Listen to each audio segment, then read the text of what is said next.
Are you really like a singer or a rapper? Because you kind of do both. I only pretend to rap. Because you kind of break out in some good rap sometimes. Thank you. I don't really know how to flow, if you know what I mean. Yeah, Like yeah. I need practice. If I'm gonna rap, it has to be rehearsed. Paul Brown Petty was a good old man. You felt a little better when he shook your hand. Let me tell you a little about him and you'll understand. I heard Paul Brown Petty for the first time, and one of my staffers just filmed it for us. We weren't going to post it or anything, but he just filmed it and said, "Man, listen to the song."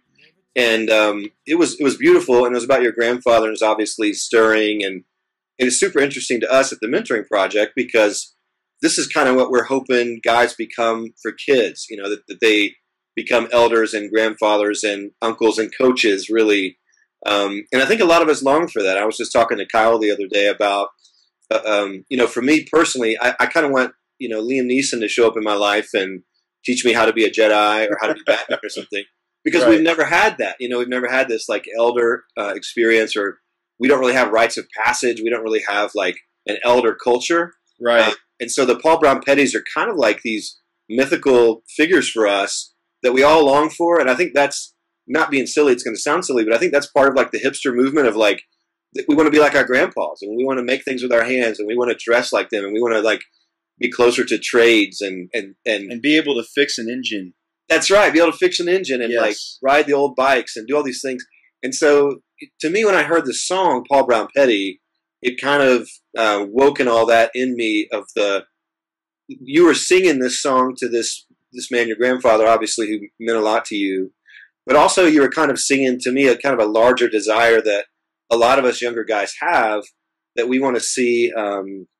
We want to have that experience. And so I would love for you just kind of open-endedly just to share about kind of your heart going into the song as you were writing, as you were thinking about it. And did you just wake up one day and say, "Man, I want to write a song for my grandfather," or like did some experience lead you to that moment? I mean, what was kind of around all that? Honestly, when I was writing the song, I didn't know that it was going to be about my granddad. I just thought he had a cool name, Paul Brown Petty. It just rings off your tongue really well. And for me, I honestly, he's one of the biggest influences of my life. And the thing that was so cool about him is that he was kind of an all-American good guy. You know what I mean? Although there were obviously different layers to him, and me being a young man, I probably didn't know just how many layers there were. Right. I did know that he had fought in World War II, but he rarely talked about it. But he taught me how to hunt. He taught me how to mow. He taught me how to fish, how to crack open a walnut. He taught me how to plant corn and then harvest it. I mean, That's cool. he was the opposite of Nintendo Yes. for me. You know what I mean? Yeah. There was something very visceral about hanging out with my granddad. Yeah. How to build a fire. Mm. Like it's funny. I've never sat down and listed all the things that I learned from him, but they're all obviously very masculine, manly things. But we as men need someone to do that. Yeah. We need someone to show us, and not just how to be macho, but honestly, to be who we are. And but he was also he was a leader in his church. He didn't sing in the choir, but he had a good singing voice. He was an elder. He was the small town. He was the barber of the town. Waverly, Tennessee is where he was from. Waverly. So, he was kind of like, you open up to your barber or your hairstylist or whoever you go see. You end up, if you have a history with them, they become a friend, and they know about your family. And so right out of the war, that's what he learned how to do. He worked under a guy named Toddy. It was Toddy's barbershop, and then it became Petty's barbershop. So he had all these roles in the community, and he was a great, great example to me of what a man should be, of integrity. So honestly, when I was writing the song, I just wanted to write about someone like him who was simple, but who really kind of formed the foundation of our country. I love the transaction part and what he had taught you about working with your hands and hunting and growing corn. But I'd also love to hear about some of the things that you talked about that he modeled to you. He was a quiet man. He was a strong man. He listened to a lot of people. If you had to have one or two words that kind of described him as a model that you could hold up to a lot of other people, what would those kind of words be? He was mild. He was gentle. Okay. We'll call him that. But he was also confident and firm in who he was and what he believed. And I say gentle because I had a lot of examples of men in my life that were very aggressive, assertive, and hard-headed at times. But the thing about my granddad, he was receptive to listening, but also he could hold a conversation,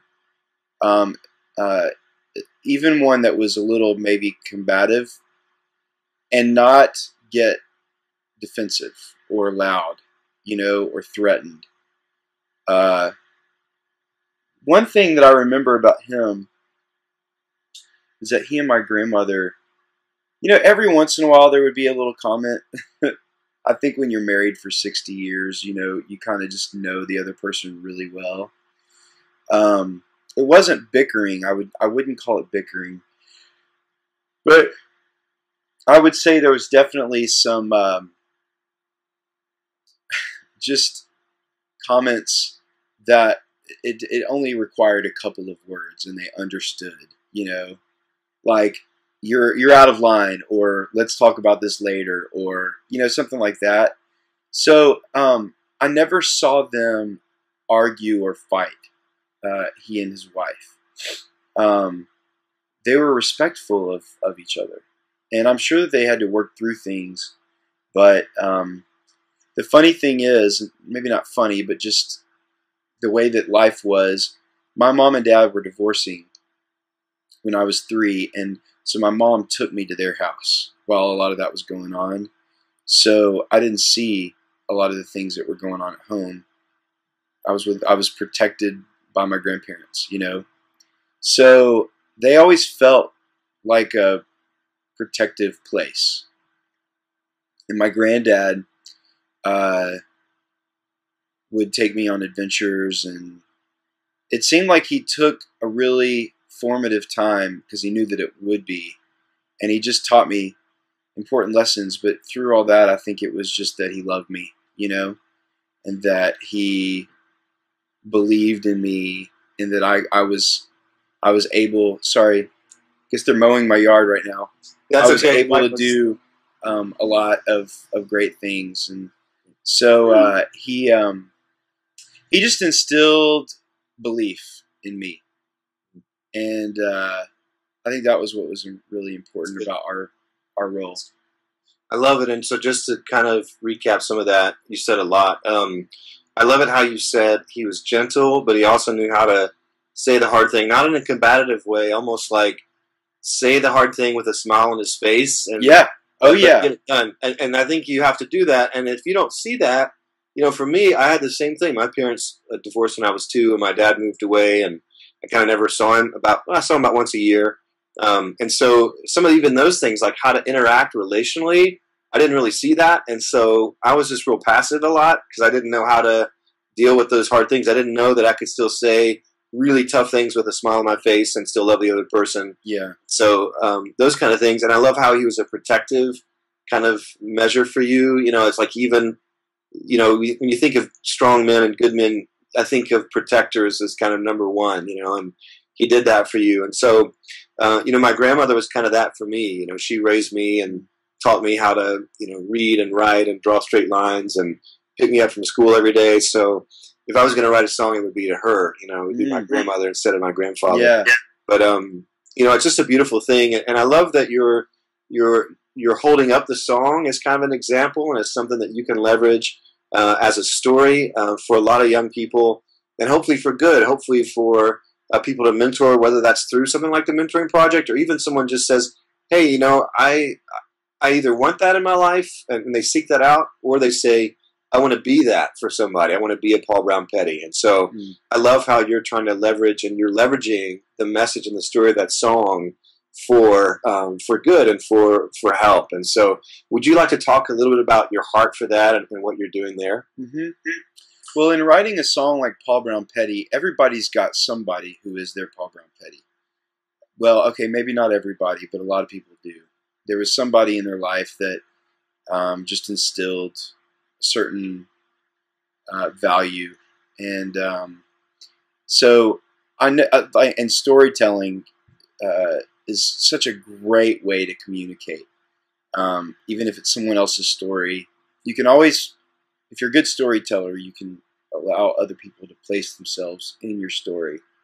So, I mean, that was a goal in writing that song. But I also wanted to honor someone who was not famous, not wealthy, because often people who are, you know, famous or they're on television, they're the ones that are celebrities.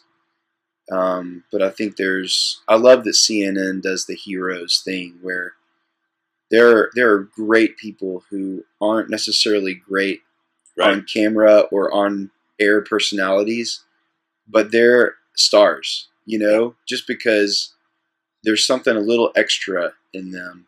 And so that was my own way of doing that. And I want people to recognize the roles of people like our grandparents or a mentor in your life. I think they're worth recognizing.